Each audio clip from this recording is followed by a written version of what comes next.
Surprise! I'm coming at you at a different angle today. Hold on one second. I'm going to walk around my desk. I also need to get tea.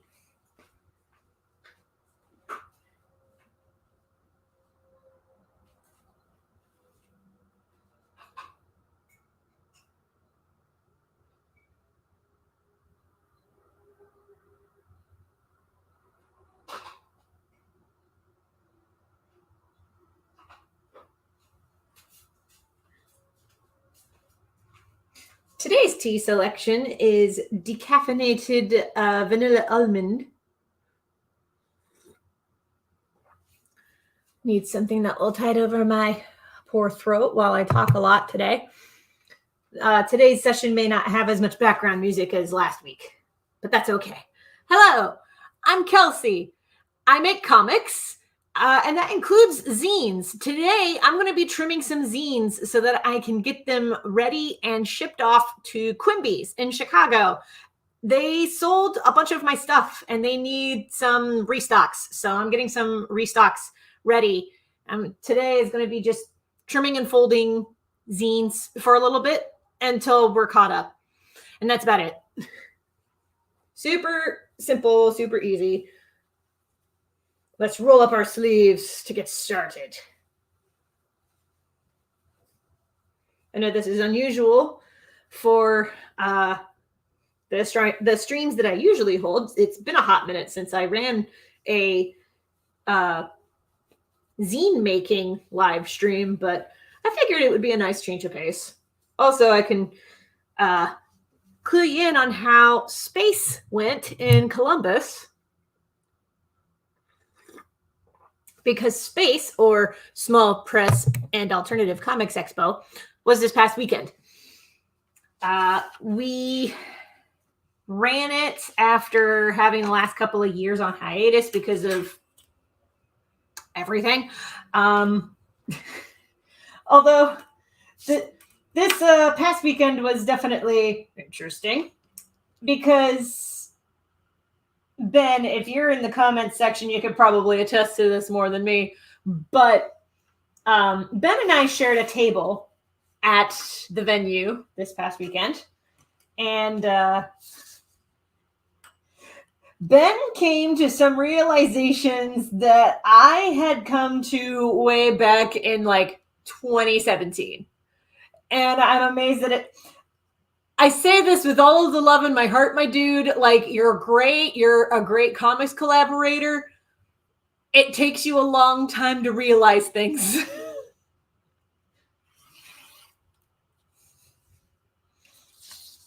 Yeah. In particular, there were a couple of things about how the show could have been better promoted that did not necessarily happen. This past weekend was also just wild in another way too, in that, Grace bless them. There were some comic artists there who were showcasing that it was their first year at Space, and they had come in from Canada, and they were there to make money. That's not why you go to Space. That's not why you go to Small Press Alternative Comics Expo anyway. You go there because you are a local to Columbus and you want to network. That's about it. And I mean, depending on the indie show, that's fine. It's usually never explicitly clear at some of these shows whether they're just considered local networking events or if they're actually there to like encourage artists to make money. But I will say year after year, since like, I don't know, 2014, 2015, I've been exhibiting at Space for a number of years. Space was actually I think they were the first show that I exhibited at as a professional cartoonist. And like, Grace bless them, you don't go to Space to make a profit. If you make a profit, that's great. I did. I I do feel like I was one of the few people who did, though. But I also went in there with like 0 expectations.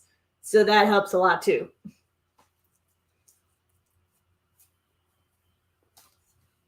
Maybe I can talk a little bit right now about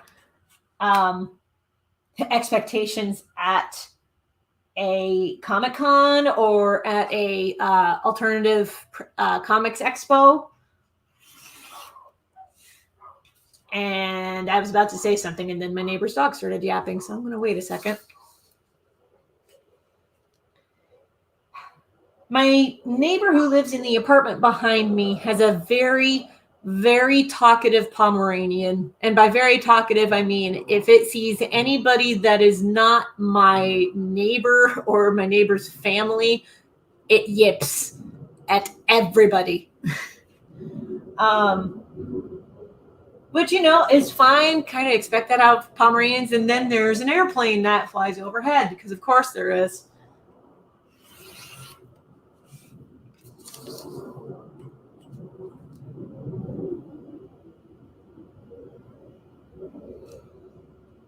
I live down the road from what is literally called Airport Highway. And we have an aviation school. So every once in a while, an airplane will just fly overhead. Makes recording for things a lot of fun sometimes. Especially now that the weather is clearing up and it's sunny outside. We're going to be expecting a lot more planes flying by.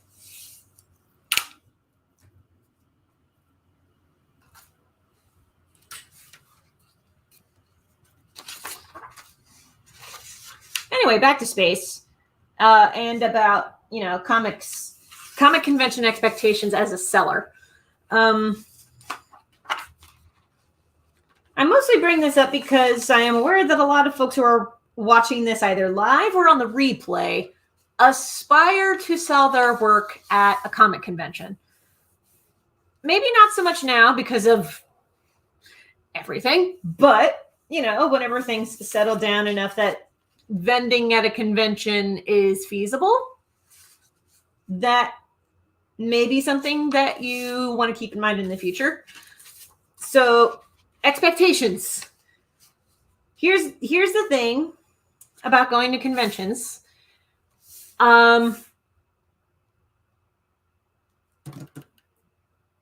Here's the thing about my expectations going into space. Small price alternative comic expo. I feel like I have to clarify that every single time that I say that, because there are billionaires who go to space and I am not a billionaire, and I will likely never go to space. That's fine. Like outer space. That's fine. So anyway, my expectations going into Small Press Alternative Comics Expo this past weekend. The only expectation I had was I want to make at least $200 in sales, because $200 is about the fee that I owe Small Press Expo for September, because I got accepted into a half table at Small Press Expo this year. Huzzah! I'm excited. So it'll be my second year going to SPX. Not in a row, because gaps. But, you know, still, being able to go to Small Press Expo, yes. I love Small Press Expo. When I went my first year, it was actually a dream of mine to get a table at Small Press Expo, because I knew how much of a big deal it was in the small press scene. So I was just so grateful that I made it in the first year. And now I'm going a second year, and I'm just like, oh my gosh. I actually submitted 2 comics of mine for consideration for the Ignatz Awards. The first is A Day in the Life of Mothman, which I made for Less Than Secret, a cryptid anthology. And if you'd like to know more about that, I actually have a playlist on my YouTube channel. I'll put the link up on the screen. But I have a playlist on my YouTube channel where I interview all of the contributors who contributed to Less Than Secret, a cryptid anthology in one way or another. Beacons.ai/Kelci D. Crawford. Yes, I did switch away from Linktree. it came to my attention that Linktree is getting into crypto and NFTs, and I am not about that shit. So I left.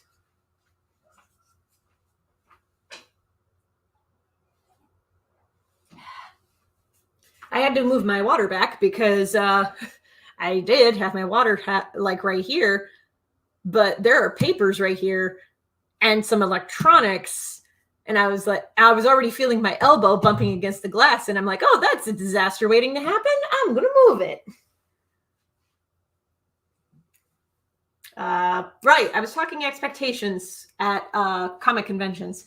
So I knew going into space that I wasn't going to make a whole ton of money because I had been to this show just about every year since 2014. Every time that I went, I made it a point to split a table with somebody as often as I could. I think there were some years that I did have a full table to myself, but more years than not, I split a table with somebody. The tables at Space are not that expensive, but at a show, particularly like Space, it just makes more sense to split a table with somebody because here's the thing. Like I mentioned before, Space is a networking show. It's not a show that you go to make buku bucks. It may have been back in the day, but it is run by people's generous. It is run by a person who is in comics for the yucks. They're not in it for the money, which is okay. But when a convention is run by a single person, all of the successes and faults can be pinned on the one person who's in charge. That's all I'm going to say about that.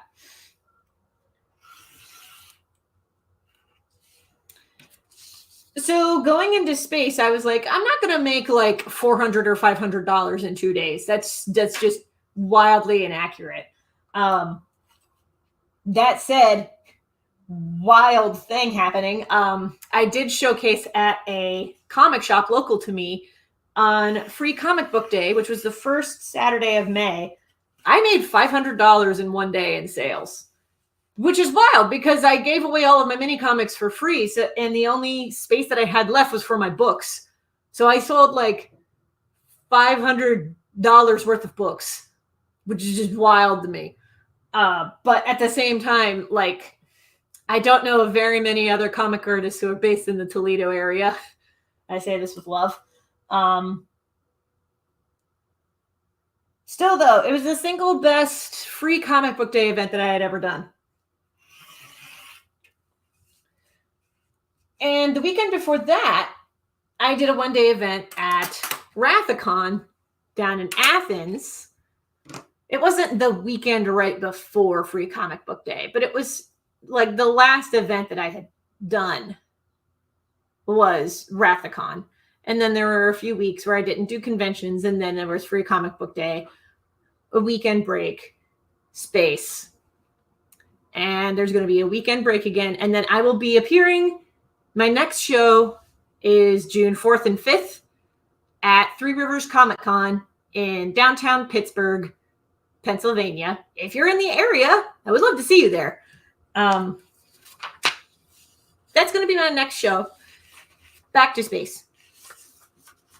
I had known from previous years Space was not going to be $500 in a day sales.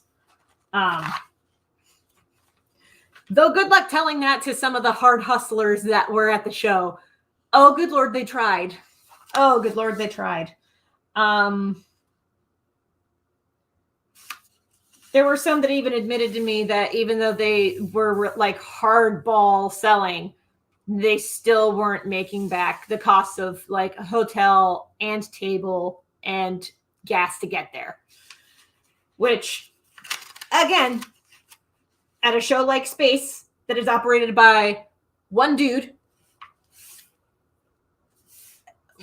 whose main intent of running the show is a networking event, You don't go to space to be in the black at the end of the weekend. You want to be in the black at the end of the weekend, you go to Wizards or a major Comic Con like Awesome Con. Needed better lighting there. Bless the people who were hard selling this past weekend at Space. It was their first year at Space. They had no idea. Although I do take issue with how they they did talk to me like I was stupid. And I'm over on the other side of the table listening to their pitches like, bitch, I have been at this since 2013. I know more about this show than you do.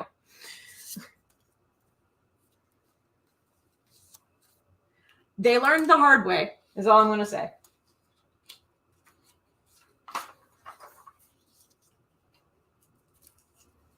On the positive note, it was good to see some of my old comics buddies back in Columbus again. There were some that were showcasing. Hi, Vigo Burrito. Your work is awesome. I still need to hang up the prints that I got from you soon. Chloe, I got you an extra copy of the Divine Intervention that Vigo Burrito made. It also comes with an extra goodie. I'm not telling you what it is. It's going to be a surprise. Anyways, yeah, I actually got a lot of stuff. I'm actually going through this pile at a pretty decent clip. So if we wrap up the zine cutting pile early, I will show you some of the finds that I got at Space this past weekend. Anyways, yeah, going to Space, I did meet up with old comics friends, which was great because I hadn't seen them in person in a while.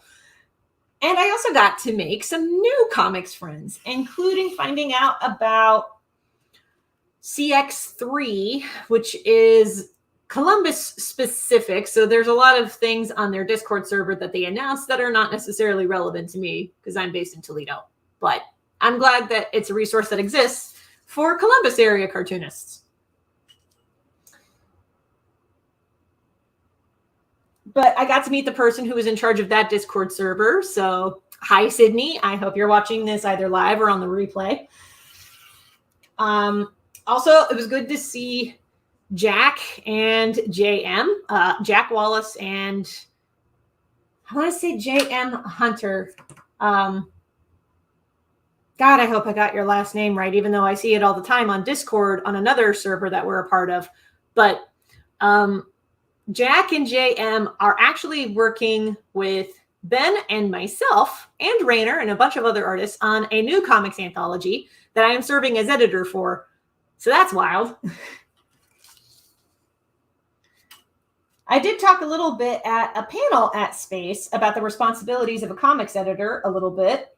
I'm still fairly new to the field, so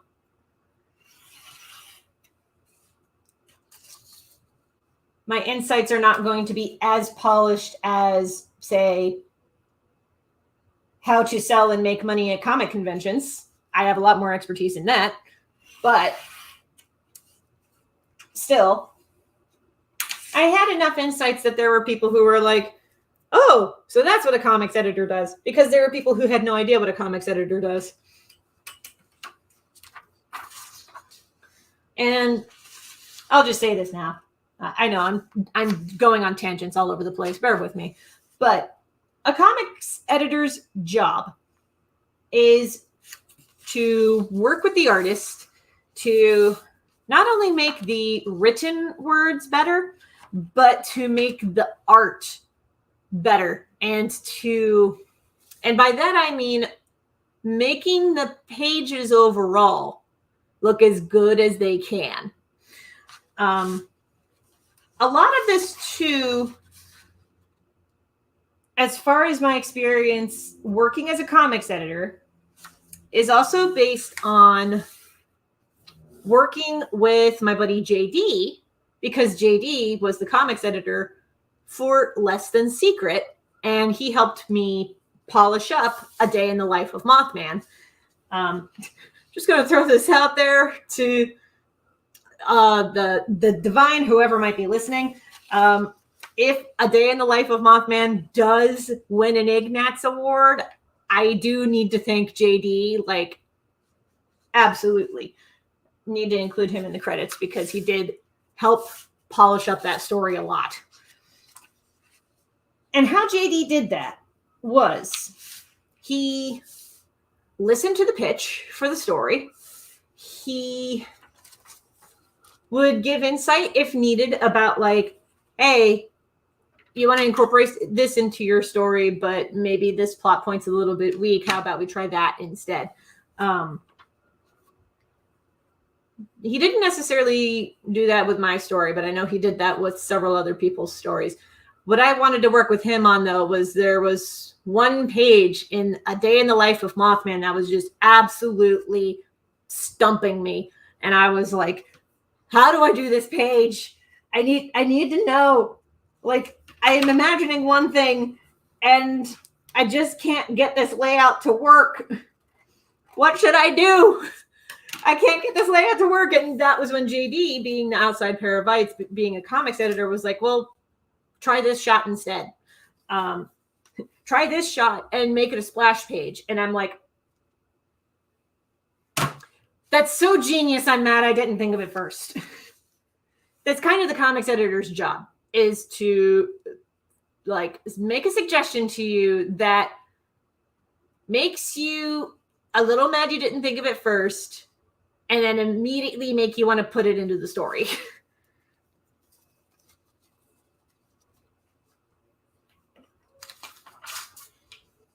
Because the comics editor job is not pop in and say, this idea is bad, don't do it. The comics editor job is to help you polish your story to make it the best that it can be.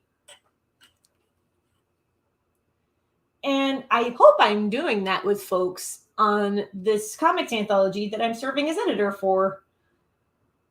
I like to think that I am. I'm hoping I'm doing a good job. But being a comics editor is a lot of listening to people's ideas and being like, hey, that's cool.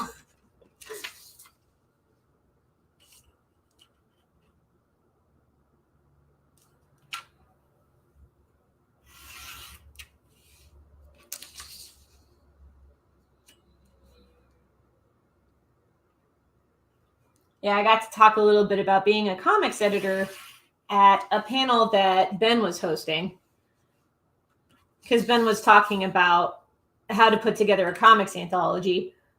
The comics anthology in the panel that he talked about was Less Than Secret, which was about cryptids. We are working on another comics anthology now about gnomes. And whenever the time comes, as we get closer to like a crowdfunding launch date, I'll talk a little bit more about it. But that's all I'm going to say for now. But we did talk about putting together a team, how that looks, setting up deadlines, setting up a crowdfunding campaign, etc. We talked about all of that in this panel. Now, thing is, I don't really do panels that much. I stopped doing panels actively in, oh gosh, I'm trying to remember now. I think 2019-ish, 2018, 2019. I just stopped doing panels because it's just me, but I'm usually at a comic convention to showcase my work, talk with fans, and sell my stuff. And this was another expectation at Space that I had, was even if I did not sell a whole lot, I wanted to connect with more people to grow my reader audience. I wanted to grow my audience because I really need to grow my audience. Like, I love the current audience that I have, and I can name a bunch of them by their first names because I know them that well. I would just love to have my comics reach more people, you know?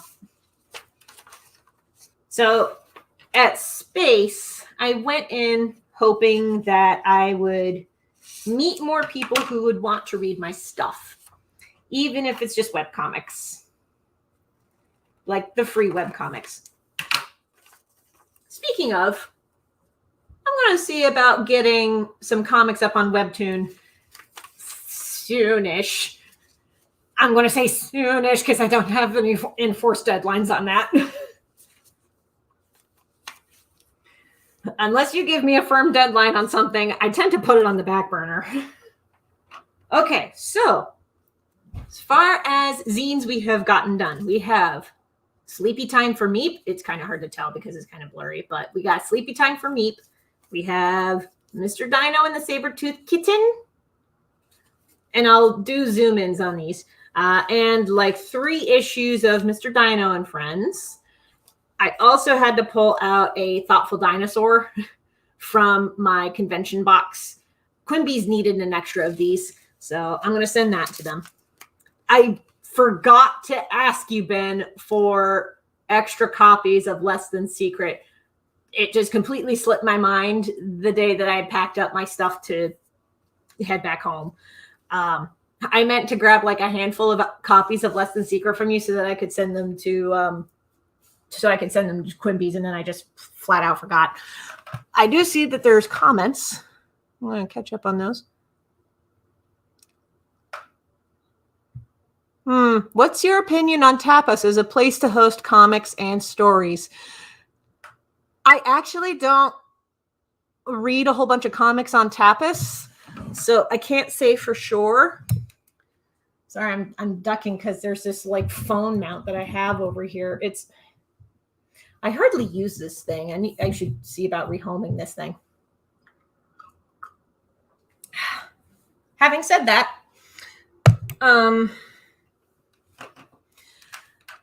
it would not surprise me if there were people who their reading platform of choice is Tapas, kind of like there are people whose reading platform of choice is almost exclusively Webtoon. That said, the best exposure that I have seen for Tapas, as far as like other comic artists using Tapas as a platform, I've seen a user by the name of the Starfish Face do something called mirroring, where they have their main website to post their webcomic cast off, but they also post pages on Webtoon and Tapas as a means to be like, hey, here's an alternative platform to read these comics as well. That said, they do add little like advertisements for their other stuff. Like the Starfish Face has like an art club, and they include that information at the bottom of every Webtoon and Tapas page. So if you wanted to see like the ad-free experience, you go to the Cast Off Comic official website. So in that regard, pretty clever. I've considered doing something similar. I originally had something similar planned with The Legend of Jamie Roberts. Problem is, The Legend of Jamie Roberts is too spicy for Webtoon. Because Webtoon has a fairly strict no nudity policy. Anybody who has read The Legend of Jamie Roberts knows that there is non-sexual spirit nudity that starts in like chapter 2 and is a fairly regular occurrence in this comic. So I can't really post The Legend of Jamie Roberts on Webtoon. However, I could post Validation on Webtoon. I would have to reformat it because Validation is currently formatted like Thoughtful Dinosaur is. And I will show you pages of Thoughtful Dinosaur. This is page 1 of Thoughtful Dinosaur. Validation is paneled very similarly to this. I would need to rotate it like that for Webtoon and Tapas, because Webtoon and Tapas are scroll functions, not horizontal layouts. So I would need to reformat 500 plus comic strips to make it happen. Now, I am willing to do it one comic strip at a time. I'm already kind of reformatting validation comic strips to post on Instagram. It's a little easier to do on Instagram because with Instagram, all I'm doing is I'm just cutting out one panel at a time and enabling the swipe feature on Instagram. That's a little easier to do.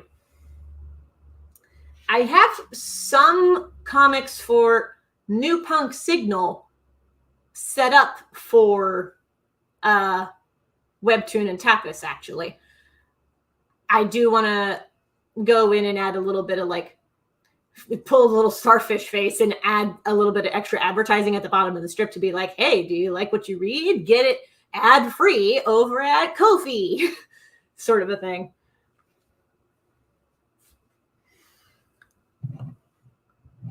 Oh, here we go. Time for out of place prop over the no bits for Webtoon. Random treasure coin, pyro flag, a barrel of rum. No, it's going to be too much of a disruption. It's going to be too much of a disruption for the comic page, and it won't make any sense.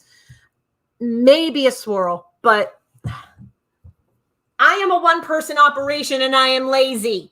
I am not doing that to reformat it for Webtoon, especially considering that The Legend of Jamie Roberts already gets like 200 plus views every week when a new page drops. I'm not doing it.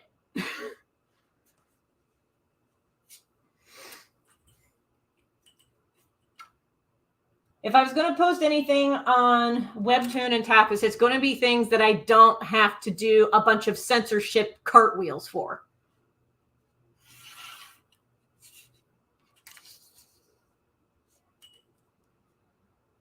Having said that, there had been the thought previously of possibly posting not safe for work stuff up on Patreon, because I know that's an it thing now for artists, is to post their not safe for work stuff up on Patreon for patrons exclusively to see. I'm not sure that I would want to do that, though. Like, in my off time, I do draw not safe for work stuff. When I'm working, a lot of my stuff is seen by kids. That may be a little squicky. More than a little squicky. So,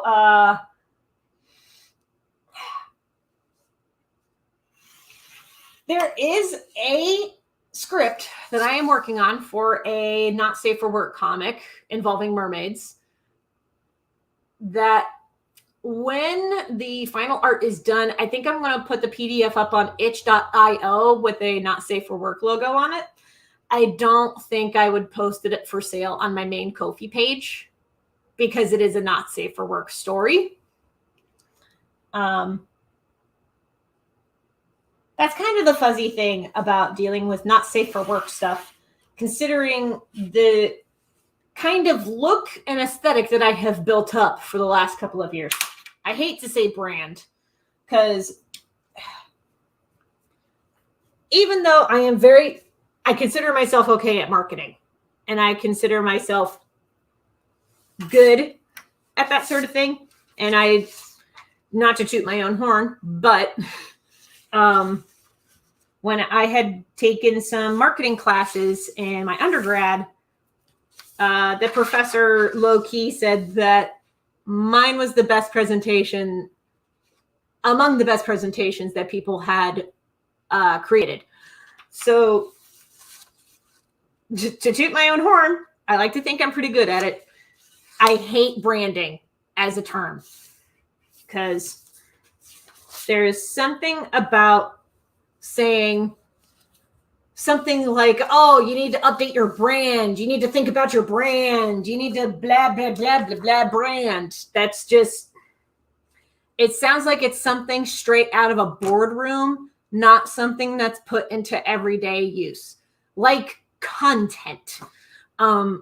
Content is the new straight out of the boardroom buzzword that everybody is saying. It has replaced brand as the it term. And I have a lot of issues with content as well, just as a concept.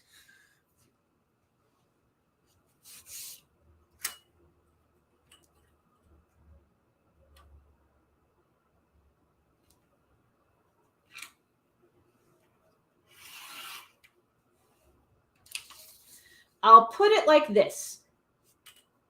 I am not a content creator. I am an artist, first and foremost. What that means is I make art. What mediums I use to make art are flexible. I can make art by chatting with people on a live stream, making zines, pocket zines. I was holding that upside down. It's the freaking glare. But I can make zines. I draw comics. I write things. I write blog posts in email newsletters.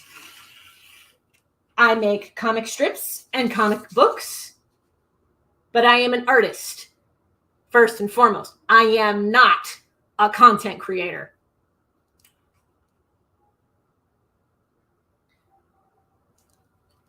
Content creator is something that I fully expect some Silicon Valley bro to say at a board meeting when talking about numbers on YouTube. But it is not how I refer to myself as.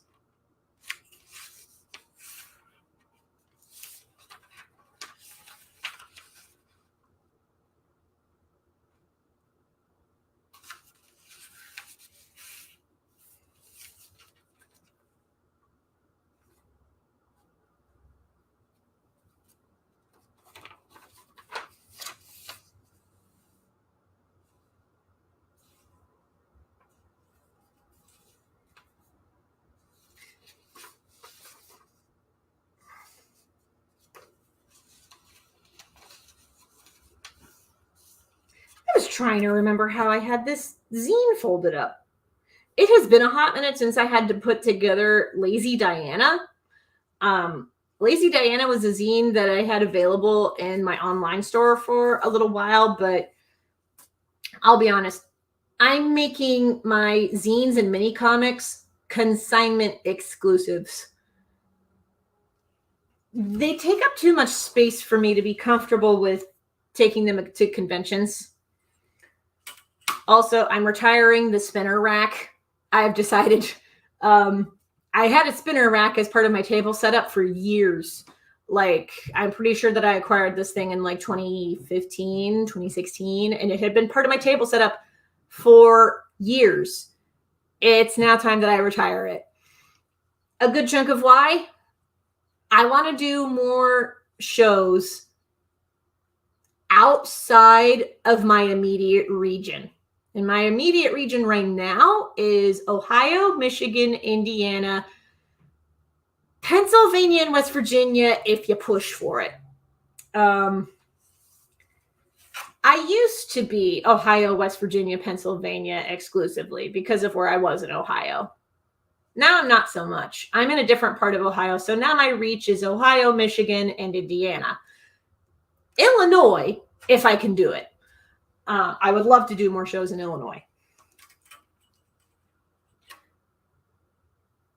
I'm going to throw this out there. Being in the Toledo area means I have access to the Amtrak station and an airport, so I can do more shows outside of my immediate region. I could go nationally if I wanted to.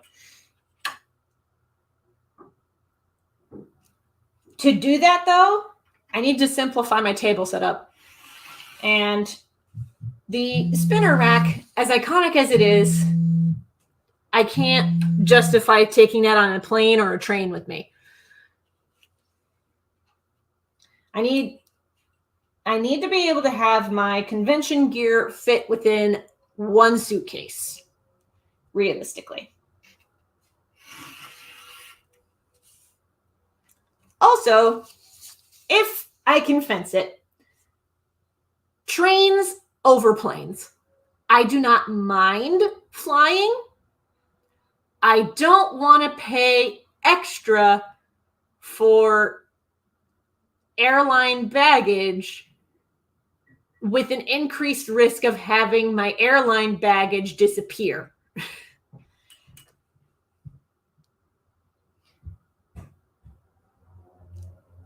Now, there may be people who are like, oh, airline baggage doesn't disappear that much. If it disappears often enough that there's an honest-to-God store in the South that they get their stock exclusively by people's missing luggage being sent to them, then no, I don't trust sending my convention gear on an airplane. And yes, there are honest-to-God stores in the South that how they make their money is they reach out to airports and they're like, hey, was there luggage that was unclaimed? We would like to buy it and we would like to sell it. Was there luggage that went missing? We would like to buy it and we would like to sell it. And no, I don't want that for my convention gear.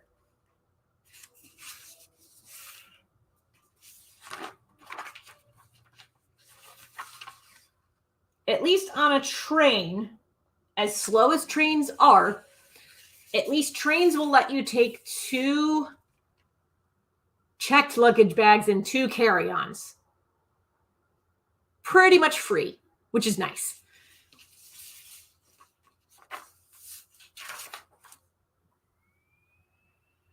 Okay. Trying to remember the layout for this thing. Again, it's been a hot minute since I folded up this zine. There we go. Yeah, that makes sense. Okay. Just making sure that the page layout made sense. Okay.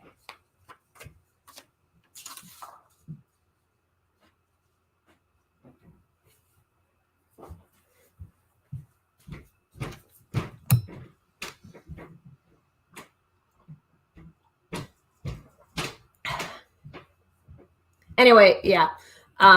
If Tapas is more lax regarding what kind of content that they allow on their platform, maybe I'll simul post The Legend of Jamie Roberts onto Tapas. I don't think they're going to be any more loose than Webtoon, though. With Webtoon, I can see why they have those rules in place, because Webtoon is like E for everyone. And The Legend of Jamie Roberts is not E for everyone. It is for teenagers and older. And I did that on purpose. I mean, chapter 1 opens with a pirate raid and people actively dying and being killed. And I know that, like, violence is,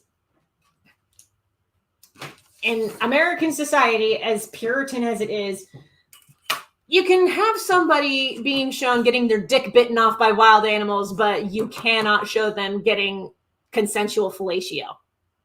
That's something that Spike Trotman brought up when she was talking about looking for a printer for some of the comics that she had been putting together. And that is very true. Like, there's no egregious sexuality in Jamie Roberts yet. Don't discount it. We're only partway through chapter 6, and this is a long story. While there's no egregious sexuality in there yet, there is nudity, and I'm not tastefully censoring it. Well, I will tastefully censor it in my own way, but I'm not doing images pasted on top of things. It's going to detract too much from what I have in mind for the story. I will say, though, if you're okay with a child under 13 seeing people being stabbed and sliced in half, but you're not okay with them seeing nudity, you might want to get yourself checked.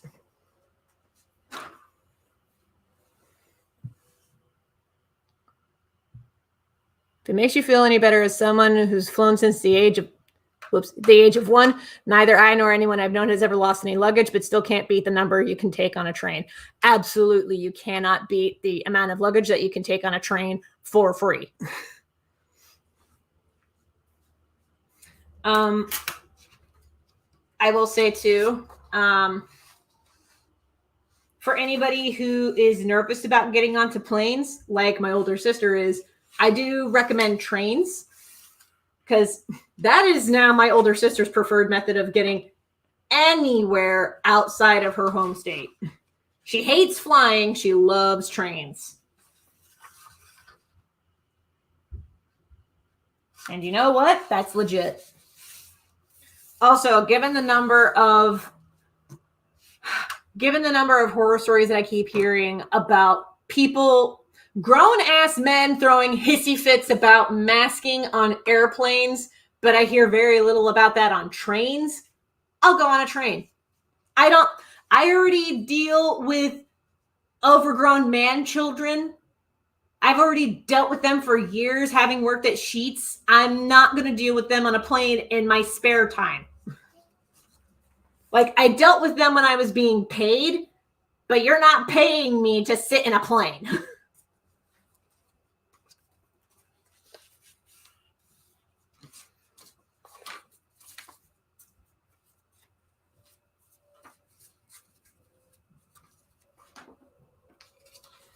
Okay, you're now down to the first sheet of Lazy Diana. I had to minimize the glare there.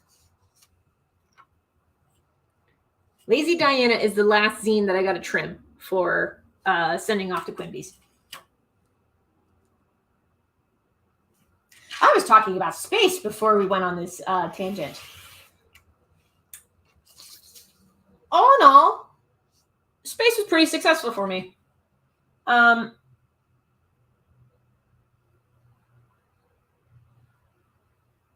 on one sec. I had to make sure this line was even.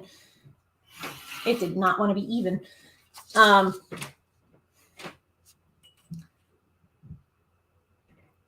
You know,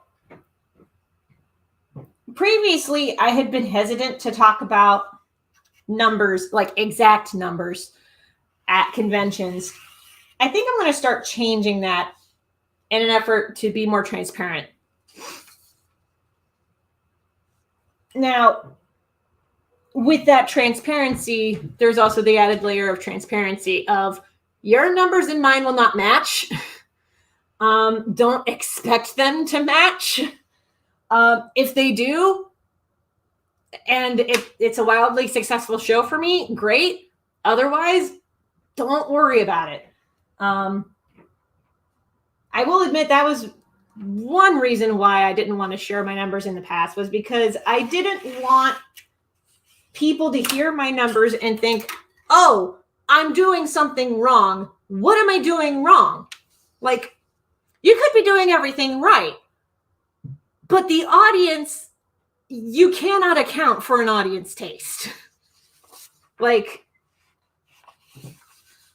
Chloe, if you're watching this live or on the replay, you can attest to this because you are more involved in the fan art scene than I am. Like, particularly for fan artists, you can put your heart and your drive and energy into what you think is the it thing and the most popular thing, and you can go in with the expectation that it's going to sell like hotcakes. But at any given show, do fully expect something else to be popular at your table.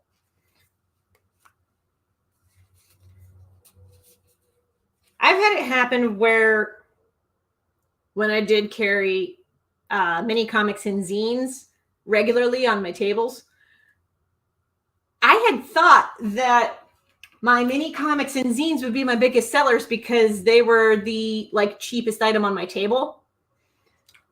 And then I looked at my numbers during the height of the panini. I looked at my numbers to see what was the most popular thing and the most popular sales item.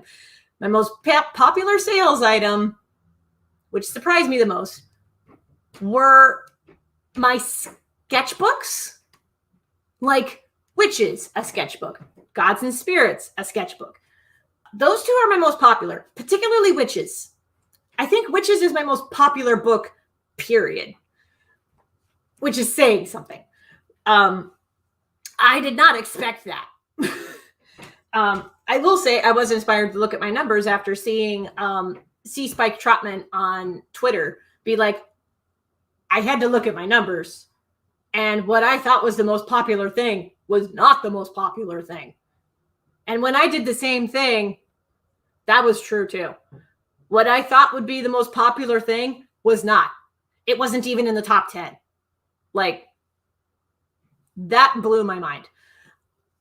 Now that I'm getting my table layout to a point where my best sellers are front and center and the main focal points, I'm seeing a lot more sales. I'm even seeing more sales at conventions like Space, where you go in with the expectation of not making table. And yet, at the end of Space, with as low of an attendance numbers as we got, despite everything working against Space, I managed to make $323 in 2 days. That's not even my best sales weekend. My best sales weekend is still Free Comic Book Day, when I made just over $500. That surprised me. But it also did not surprise me, because mini comics were not even in my top 10 of sales. So when I decided to give those away for free, it did not hurt my sales at all. I was shocked, but in a good way.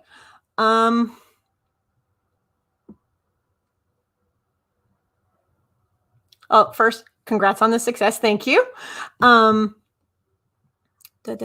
love flying if you can fly on non-US based airlines. Singapore and Korean Air are the best. Good food and wine. Still want to give Emirate a try. I don't know what Emirate is.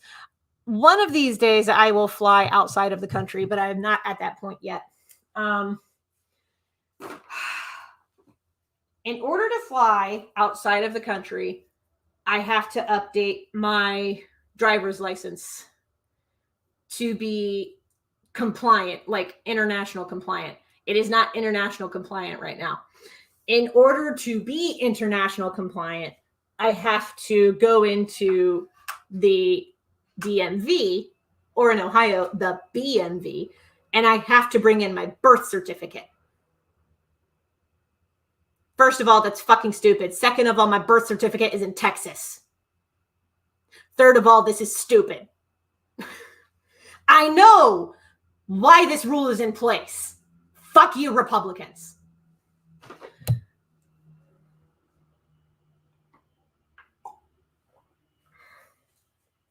Thinking that there are too many people in Texas that were born outside of the United States, so you force birth certificates on things for as simple as driver's licenses and demanding that for passports. It's so fucking stupid. There is so much about all of this regulation that is so fucking stupid. And you libertarians aren't much better.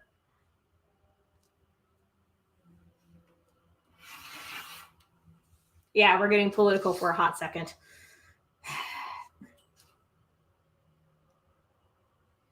The wild thing about libertarians is that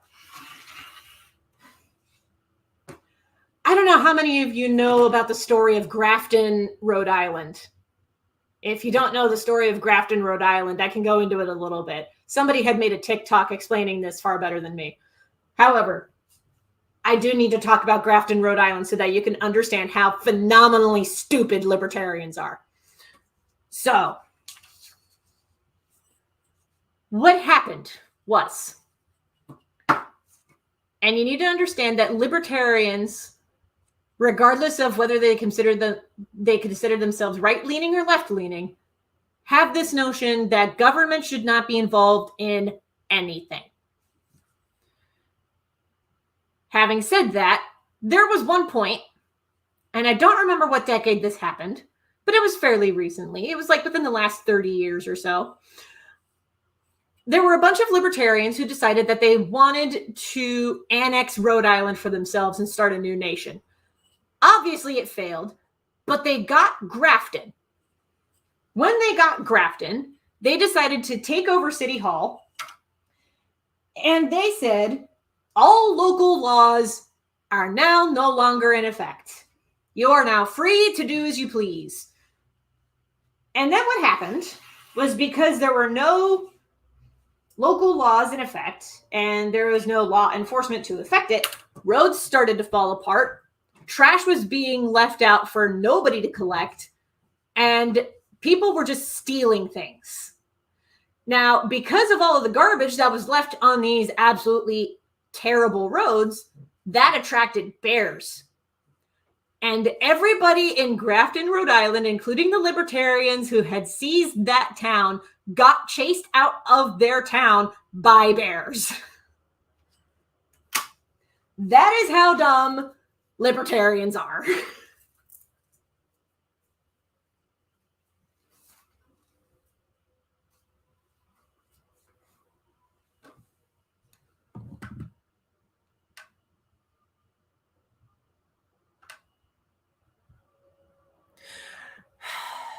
In Ohio, you do. Looking at this, you don't need the driver's license to be compliant. Flying internationally needs a U.S. passport. You don't need any driver's license. In Ohio, you do. You need a compliant driver's license to get a passport.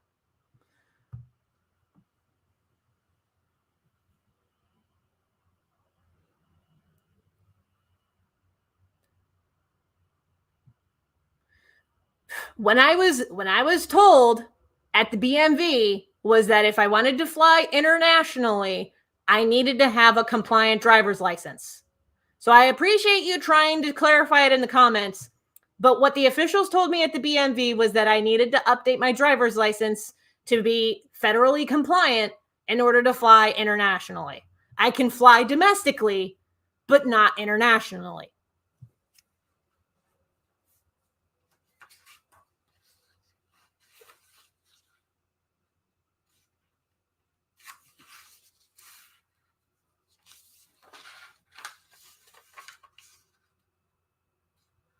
So I appreciate the effort, but that's not how I was told it worked. Also, fuck Republicans. Have I made that clear?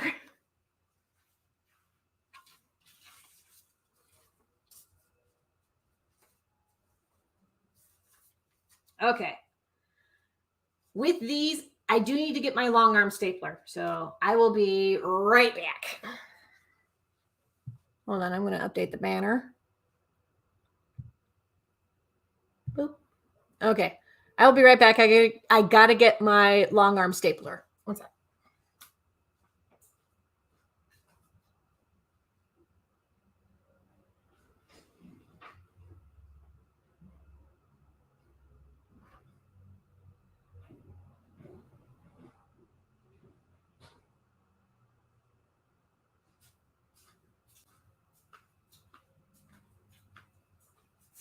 Ta-da! You could beat somebody with this. I don't recommend it because it's a little awkward. I mean, just it's a little floppy, but you know, still long arm stapler, very good for whenever you are printing zines at home, especially weird sized zines, and you want to staple them yourself. This is great. I got these to accommodate this because a regular stapler is too short for this. Having said that, I do need to staple these over at the big table behind me because this drafting table that I was cutting on, it's great. It cannot withstand a whole bunch of pressure because of the gears that enable it to lift up and sit at odd angles. It can't hold up to a bunch of pressure. Also, the surface is glass. So, one sec.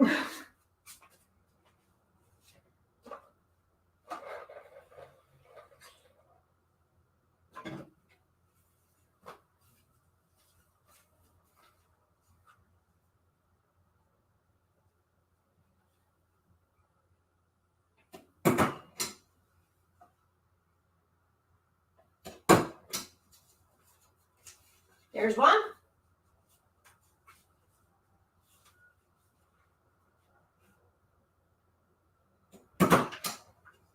Ah, that staple is way off center, but it's fine. It doesn't impede on anything.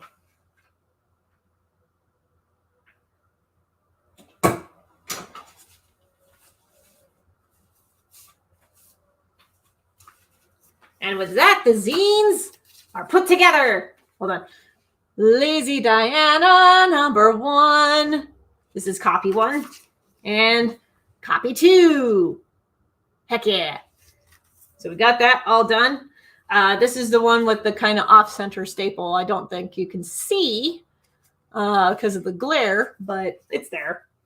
But it's fine. It doesn't impede on anything. I also have Mr. Dino and Friends. I promised you that I would give you zoom-ins on all of these, and here they are. And Mr. Dino and the Saber-Tooth Kitten. So cute. And Sleepy Time for Meep. Oh my gosh, so cute. And Thoughtful Dinosaur. Oh my gosh, so cute. Also not for kids. I mean, kids can read it. There's going to be a lot of things that'll fly over their head, but kids could read it. There's nothing lewd or sexual or profane about it, but there will be things that'll fly over their heads, particularly the millennial existential struggle. That's what this book is all about. Okay. At this point, the only thing left is to wrap these up and put them in a package to send off to Quimby's. I don't think I'll do that on air. Instead, I'm going to take a second to catch up on comments and change my camera angle. Possibly. Hold on.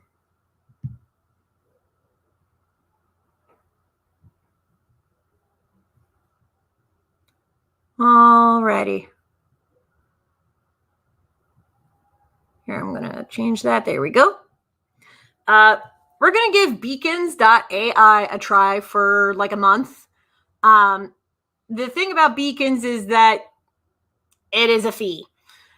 So I'm going to try it for a little bit, but if it doesn't give me the results that I like, I'm just going to see about, I already have a website, so I can just share that instead rather than having like beacons, but we'll see. We'll see how beacons works first. And if it works really well in driving traffic and getting more donations or anything like that, I will keep it. If not, I'll get rid of it. Somebody did recommend card.cc. I will be honest, I forgot that was a thing. So if beacons does not work, I might give card a try. We'll see. Okay. Oh, you know what? Let me get some stuff from space that I got this weekend. Hold on.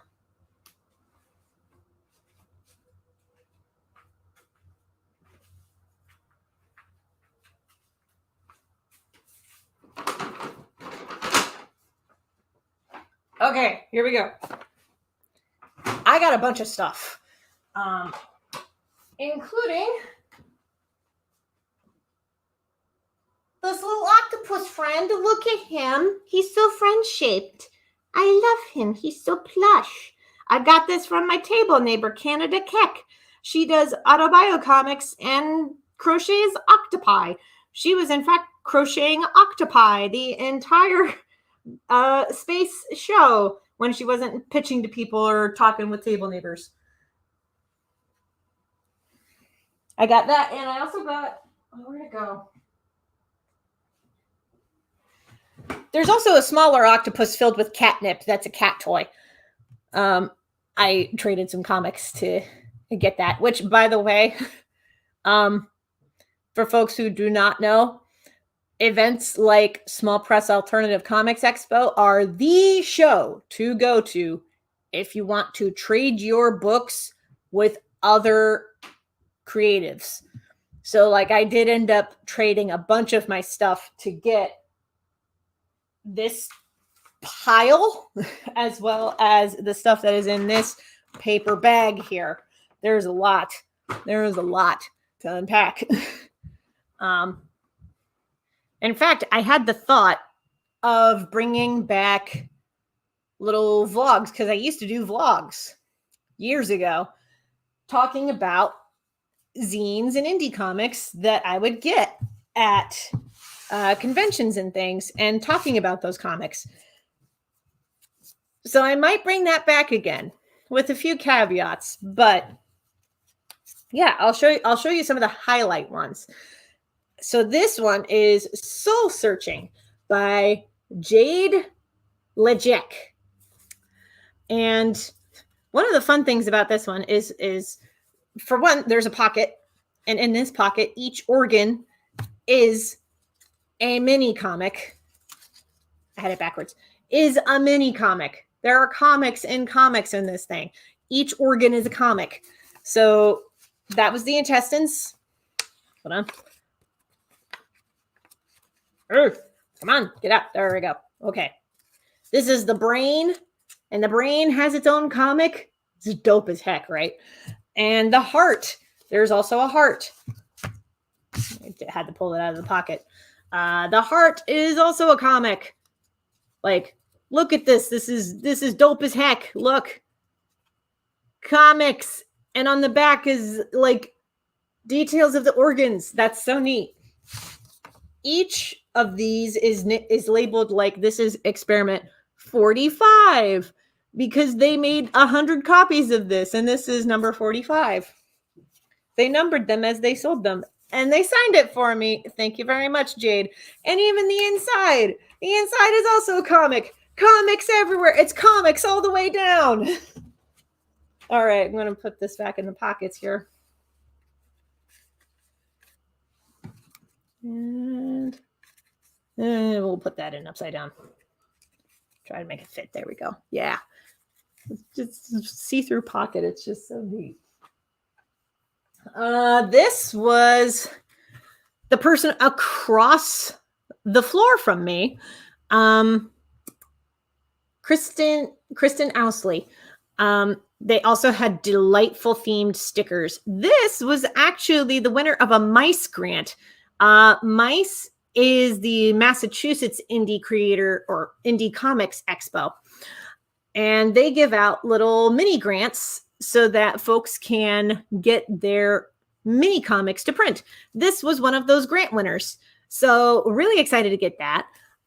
They also have, because this is issue 3, issues 1 and 2 are available on their Ko-fi page, which you can likely find at KristenOusley.com. I'll put that up there. KristenOusley.com. I haven't read this yet, but I'm looking forward to reading it. Oh, we're not showing that one. That's a present for somebody. This was the same person. This is their webcomic, or at least a little promo for their webcomic called Star Wheel, which is at starwheelcomic.com. Looking forward to reading that one as well. This is for Amiculus, Amiculus Books. I got the one on this corner here. This one with the creepy smile was pitched to me as vampires in ancient Rome, and that was their origins. Like, the vampires originated in ancient Rome in this particular story, and I was like, oh heck yeah. I'm totally not biased because I'm playing a vampire in the RPG right now. Oh, this was from, I went to the Billy Ireland Cartooning Museum at OSU. This is a flyer for editorial cartoons dropped off in your inbox. Regardless of whether you veer left or right, or you are one of those filthy casuals who's a centrist, then there you go, editorial cartoons.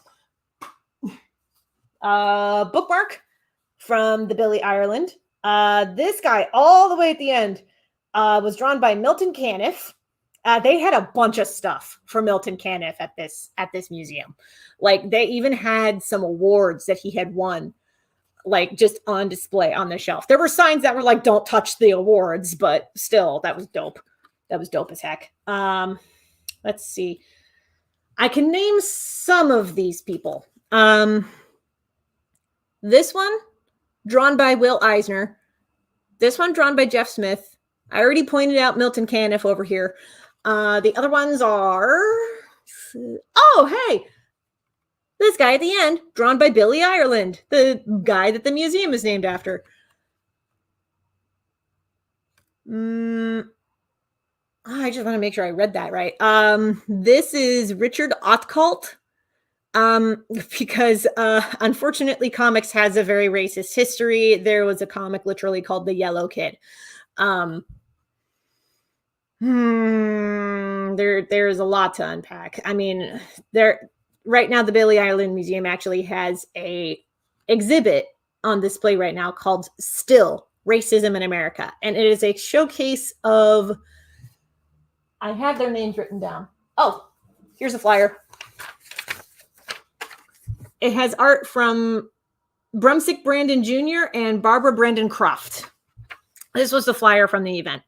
I actually sat down for the talk that Barbara Brandon Croft and the curator for the exhibit were hosting. Brilliant people. For anybody who is curious, Brumsick Brandon was... he was in one of those children's shows. I made notes of this. Let me look at my notes. I made notes during the talk. Tea break.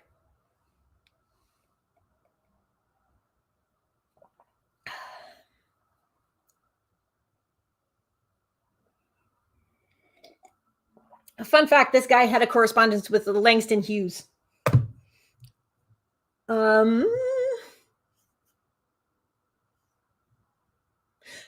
That was it. He was Mr. Beebe. So yes, we got to see original cartoons from Mr. Beebe himself. So that was neat. A flyer for the Billy Ireland Cartooning Museum. I'm really glad that my buddy Ben took me there. It was great. Because the Billy Ireland Museum not only has like historic cartoons, they not only have books straight from cartoonist libraries. Like there were like at least a couple of shelves that were like books straight from Milton Caniff's personal library. And I'm like, there's a lot of aviation books here, but that's neat. They also had originals from Barbara Brandon Croft and the cartoons that she drew, which she has a new book coming out in 2023 from Drawn and Quarterly. Keep an eye out for that. It's awesome. And where was I going with this? Right, the Cartooning Museum and the other stuff. For fans of Calvin and Hobbes, the entirety of Calvin and Hobbes's original comic strip art is at the Billy Ireland Museum. I did not get to see it personally, but I know it's there. And if you ask, the curators will get the original art out for you. You have to wear special gloves, but it's there. Other stuff that I got from the show. Oh, you know what? Before I show this one off, I am just so tickled by this particular find that I have to share this. So this was drawn by Brent Bowman. He illustrated a couple of comic strips comic books that I have. This is his interpretation of Long John Silver. I just took one look at it and went, pirates. So I traded like 2 of my graphic novels, including Jamie Roberts, to get my hands on this. It's worth it. It's so worth it. Oh, yes. I love pirates. You do not understand how much I love pirates. A table neighbor of mine was doing a special where with every book that you bought from his table, there was a box full of other indie comics that he had gotten from other creators in the past with the sign that said free with every book purchase. So if you bought one of his books, you could get another indie comic made by somebody else for free. It was his way of rehoming stuff and making more room on his library shelves, which I thought was clever. I might just do that at the next show that is not Three Rivers Comic Con. But this is Geryon, Book 1. There is some major Nausicaa of the Valley of the Wind vibes from this book. I mean, look at this. Look at this. It's gorgeous. I love this so much. This is really good work also. Just, yes. Okay. Hold on. I got to make tidier piles over here. Good Lord.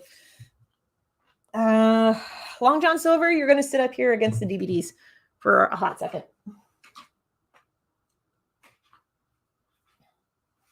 Okay. I have an idea of how to do this. Okay. I also got Incarnate by Crow McDaniel. Shout out to Crow McDaniel for having lost a good chunk of their inventory in a rainstorm at the previous show that they were at. Oh, good lordy. I actually read this one last night, I want to say. At some point yesterday, I read this book. It's pretty good. Pretty good. I look forward to installment number 2 whenever you get that done. Give me an installment number 2.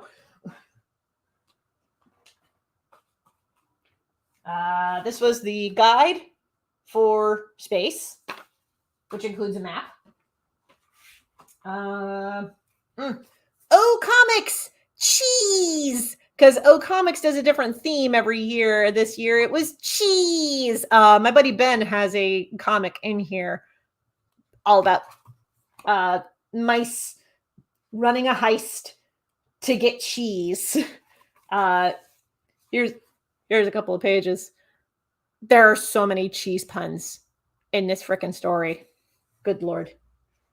Like, the Demolitions mouse is named, I don't know if you can see it, but the Demolitions mouse is named Debris. Get it? Let's see. Oh, there was one table that this guy had the most adorable mascot that I was like, I am so mad I didn't think of this myself, but it also inspires me for Kitties by Kelci stuff. Cute Ninja. This is the Cute Ninja Tarot deck journal because he had the Cute Ninja Tarot deck right next to it. Now, tarot decks are one of those things that, like, you can ask if you can trade stuff to get your hands on a tarot deck, but realistically, just pay for it out of your pocket because tarot decks are not cheap to print. And that is okay. But I did trade to get this because I had been wanting a new tarot journal for a little while because mine is now full. So this does come with like empty pages so that I can doodle whatever card that I want in the blank, and then I can like journal my feelings about it and what it means and what the layout was and all that junk. Oh, this is a Canada Keck comic. Oh, the next couple are Canada Keck comics. Okay. The Seminal Importance of Sperm. This is her autobio comic about grappling with her feelings as 2 father figures in her life died within 7 months of each other. I'm looking forward to reading this personally because it's giving me ideas for how I want to make an autobio comic. I don't usually make autobio comics, but I'm thinking about making an autobio comic talking about the last 6 months of 2021 for me, because those were rough. And I don't know if I'm at a point where I can talk about it yet without like openly crying about it, but I'm thinking maybe comics would be a good way to like get the catharsis out. Another book that Canada put together, How to End Up in Columbus in 7 Easy Steps. Now, I did not know this, but Canada Keck also worked on Connections, an anthology I had done a short story for with my older sibling, Kristen. She and I worked together on a little comic. Oh God, I do not remember the name of this comic, but Connections, the anthology, was a fundraising anthology to raise funds for an organization that worked to prevent suicide, which was a cause that was very important to the both of us. So we made a short comic about a young woman who's very depressed, who eventually doesn't quite get herself out completely, but her life does get better when she forms a bond with a one-eyed cat. And I did not know that Canada Keck had any hand involved with that particular comics anthology, but I saw the book on her table and I went, is that what I think it is? And then I flipped through and I found my story and I went, oh my God. So there we go.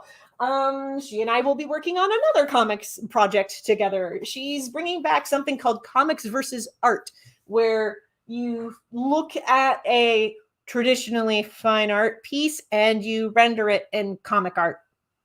So I'm looking forward to drawing that. Before I forget, Jonah and Hugo by Molly Durst. This, already read it. It's very cute. I traded a copy of Charlie and Clow for this. Within a couple of hours of the trade, she already made me a piece of fan art for it. And the fan art's floating around somewhere. As soon as I find it again, I will share it with you. But like, it tickled me. Why do I have 2 copies of the Space Guide? Whatever. Oh, that's a present for somebody. You're not allowed to see that. Here we go. That Long John Silver art, he did the art for this. CC Saturn, which is like a 1950s space thriller starring this lady. And I'm like, wait, a 1950s style comic, but with a lady lead? Color me interested. Hopefully it's not like super duper dated. It doesn't look like it. Like the interior art is just the interior art. Look at this. Like it's I cannot. Although I will say this panel is giving me some major King Dinosaur vibes. Like, but like in a good way. In a good way. This person has Cornelia cartoons. This guy was passing around a sheet for a jam comic at the event, so that was a lot of fun. Oh, this next one. I'm so excited about this next one. The Fisherman issue 1.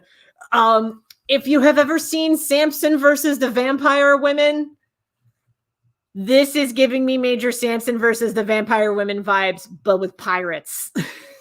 Pirate ghosts. I am so looking forward to reading this. Aha. Here's the book I was talking about earlier with Ancient Rome and Vampires by, hold on, the author's name is here. I think it was Travis Bowman. I'm going to double check this. Brent Bowman and Travis Horseman. That was where the confusion was. Travis Horseman and Brent Bowman. Brent Bowman being the same guy who did the Long John Silver art and the that space one that I just showed off. CC Saturn. That was it.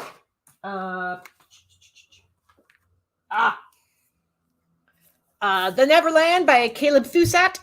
Or at least Caleb Thusat did the writing. This was the guy who was doing that buy a book from my table, get another indie comic free. And that was how I had gotten, I just had this one. I got these 2 together at the same table. So that was neat.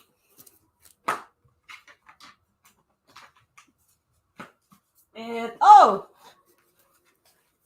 the person who started the CX3 Discord server also like hand wrapped these comics to keep them from getting damaged, which that's just delightful. Thank you, Sydney Kit.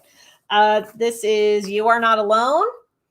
And this is volume 1 and volume 2 of, I do not remember what comic. I would have to unwrap these, but I kind of don't want to unwrap these yet because they're so nice. It's so nice that they're wrapped. I did not expect that.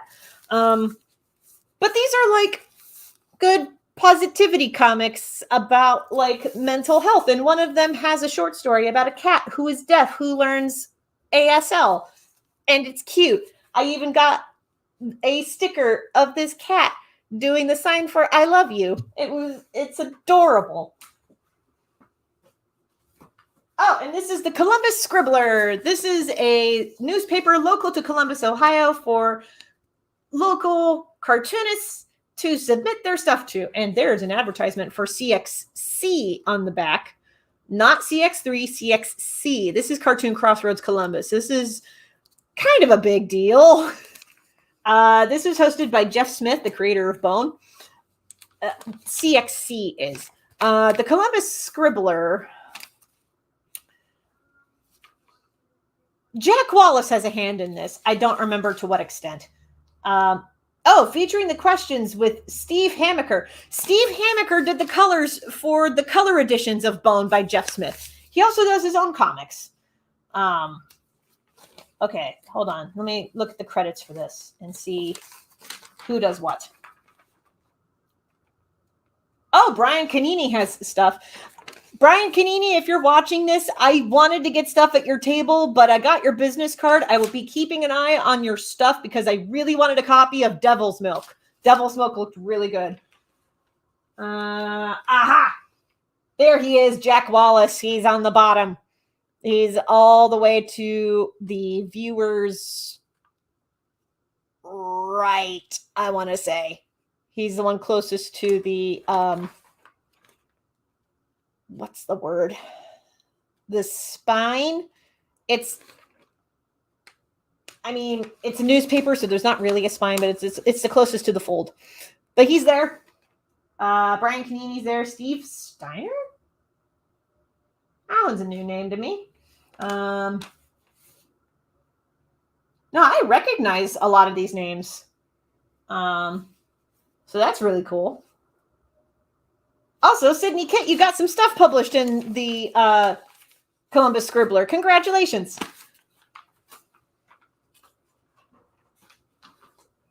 This is the Columbus Cartoonist Shout-Out Hour.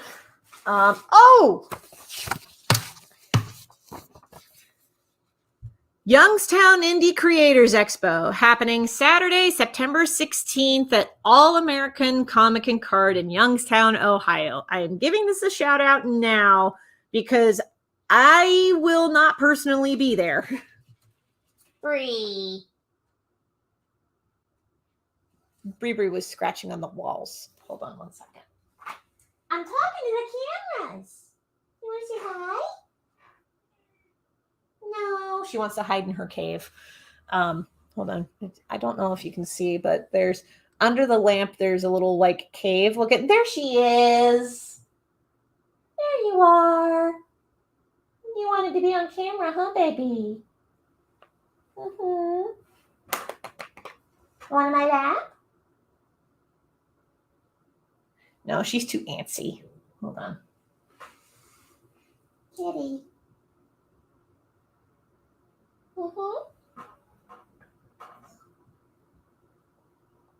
This is such an awkward angle. Come on, baby. Okay. Well, if you want more pet you're going to have to get over here.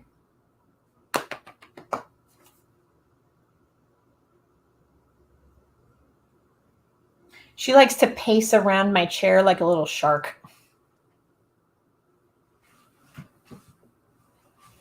Oh, was that too much of a startle? Bree. She likes paper bags. One sec. Bree.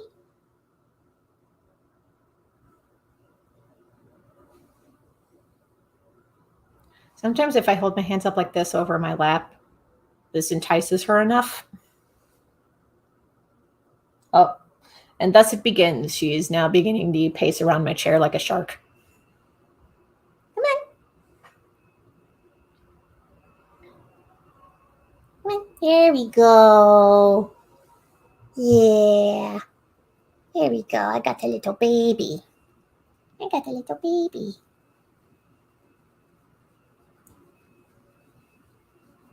Oh, I don't know if the mic can pick this up, but there are purpurs. There are purpurs happening. Oh, they're louder than usual. My goodness. They just have so many purpurs. You also really need to get brushed. You're shedding so much. Mm-hmm. Oh, goodness. Oh, goodness.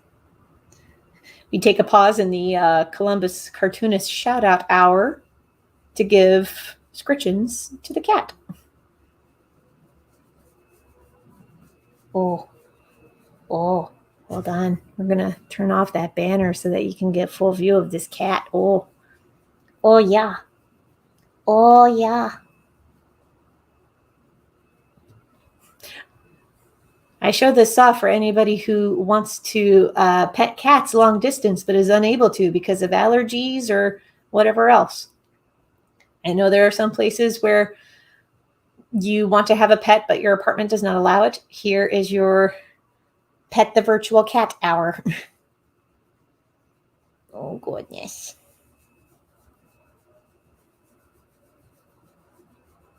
Oh, I really got to brush you. You are shedding so much.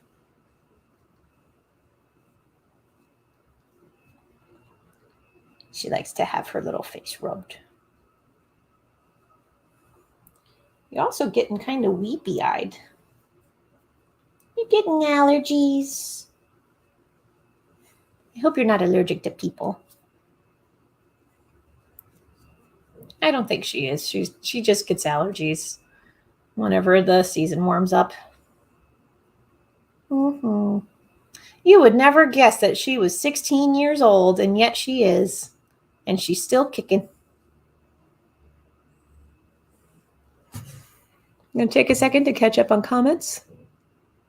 Oh, yes. So many nifty things. She is a nice kitty when she wants to be. And right now she wants to be because being nice means that she gets pets. Oh, are you done? Or are you going to settle? Sometimes she'll start walking around in a circle before she loafs onto my lap. Oh, are you done? Yep, she's done. Alrighty. There we go. Cat break concluded. Let's see. Right. I was shouting out Youngstown Indie Creator Expo. I will be unable to make it because that is the first day of Small Press Expo in DC, which I have a half table at. Bree, I just gave you petins. Do you need me to not talk about Yo Ice? Is that what it is? I need to shout it out. I promised Carlos that I would shout out Yo Ice.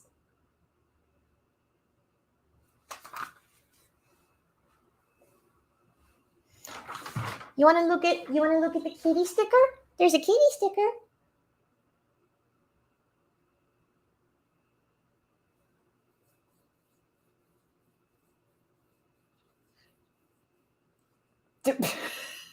She started pawing at it. All right. Kitty sticker. I traded one of my stickers for this one. It's just so cute. I put stickers on a lot of my sketchbooks. Hold on. I will show you a stickerified sketchbook cover that I have. Oh, well, this is the one I'm currently drawing in. It's not completely covered yet, but give it time. It will be. Also, yes, Nazi punks, fuck off. Oh, you know what? I'll show off the previous sketchbook cover that I have because that's a better exemplar. Here we go. This is a regular occurrence for my sketchbooks, my sketchbook covers. They just get covered in stickers. And the stickers are acquired through conventions, other artists, trades, a variety of other means. Okay, here we go. Oh! Oh, man, I put a whole bunch of little things in this bag with this. Oh, found the sticker I was talking about. the cat doing sign language that said, I love you, was from Sydney Kit. Thank you, Sydney Kit. I'm going to leave the stickers out. Bree, I know you're planning on scratching the wall. Don't you dare. Hold on. I gotta chase the baby. Chase the baby. Chase the baby. Where'd you go?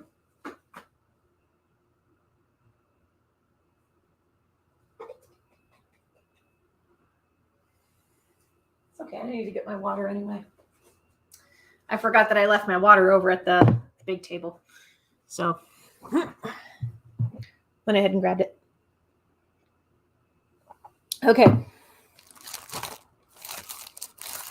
The cute ninja guy had a special deal going because he had like 12 mini comics with the cute ninja, and he just put them all into one sandwich bag. And he had a special deal going with that. So I traded one of my comics for this sandwich bag full of mini comics, and I'm like, that's neat. It's also great. So I'm looking forward to reading those. Oh, I think this may be a present for somebody, but the 8 Types of Fairy Cats is this like long accordion zine. Look at this. This is great. I love it. If you like the zines that you are currently seeing, look up in your local area. There are some zine distros. Quimby's in Chicago is one. Oh, I really hope that's paper. Bree's chewing on something. Bree? Bree. No. No. No.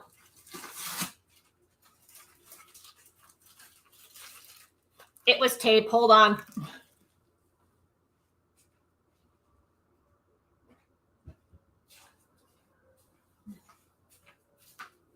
Oof. If Bree continues to be fussy, I'm just going to wrap up this live stream. Anyway. Other sticker. The Mothman. He's just so cute. There is also a whole bunch of other stuff. Business cards. Oh, man, I don't want to give that guy a shout out. He was kind of a dick. Oh, I'll shout out this person. This person did the cover art. Hold on.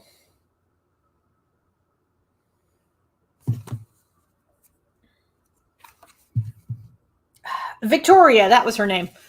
Victoria was tangentially connected with this project, but she also did. Oh, well, first, here's the Divine Intervention by Vigo Burrito. Looking forward to reading this in its entirety again, because I read it as it was being updated on Instagram, but I'm just really glad that it exists in book form now. I flipped through it at the show. I love Yusa so much. Yusa being the little god of mischief that's up in the tree. I love their introduction because they're just like bees. It's so good. Aha! I found Victoria's other comic. Hold on. Deviled Egg Dominoes by Victoria Douglas. Shout out to this girl because she knew about validation. And she also knew about my webcomic, The Legend of Jamie Roberts. I traded volume 1 for these 2 comics. So I'm looking forward to reading these. Thank you so much, Victoria. You made my weekend. Oh, that guy did Gnome Comics. I'll go ahead and give him a shout out. This guy did Cog and Flame and Doom Speaker. He actually had pages of Doom Speaker just out on display. I'm looking forward to reading these. Also partial to the Gnome story, if only because we were talking about D&D for a little bit. I told him about the 4th leg. I told a bunch of people about the 4th leg this past weekend. So I'm hoping that means there's going to be a lot more listeners to our podcast. That'd be great. I'll talk about that in a second. But Gnome, since I'm working on a Gnome anthology, I was like, hey, we'd like to keep you in our back pocket just in case. So I'm still looking forward to reading these, though.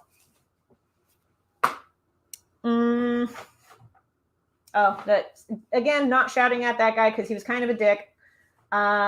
This person, I'll give them a shout because they were cool. Cats Talking Words. This is by Lauren D. Sparks, aka Winged Elf Girl. So Cats Talking Words, this is issue 4. This has been running for 4 issues now. It's just things that she overhears people say coming out of the mouths of cats. Things like, I'm just going to open it to a random page.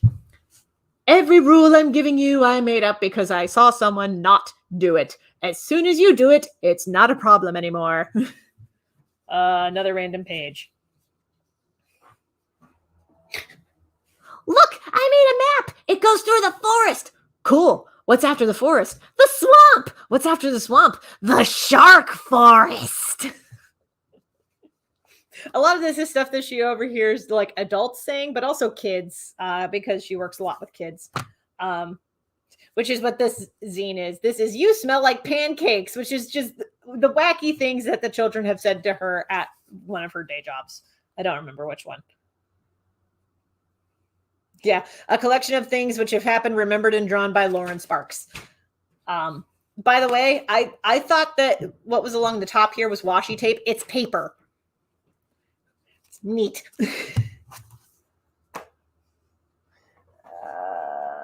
That's about it. Aside from,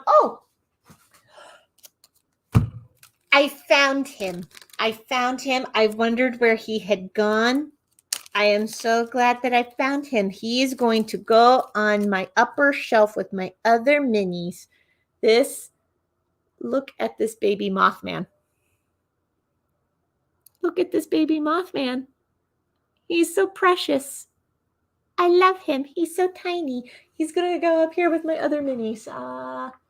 Here you go. You're gonna go right up there next to Harold and Goku. Harold is this is Harold. I just found him on clearance at Michael's and went, yes, I have to get him. So there's Harold, and Goku's up there as well. Mothman is going to sit up there right next to, I'll take a picture of this and post this on Instagram. But he's also going to sit next to this pumpkin-headed dude, which I got at Ice Tier Con last season. So shout out to that guy who did the 3D printing for that. So that's really neat. That's, I think, about it. As far as, I have the Amazing Cynical Man comics. He was just passing these out for free. You absolute mad lad. So this Amazing Cynical Man, just stick figure comics. It's great. Looking forward to reading those.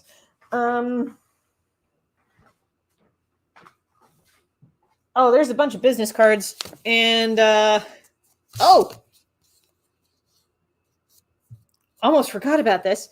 Crunch Crunch by Marianne. The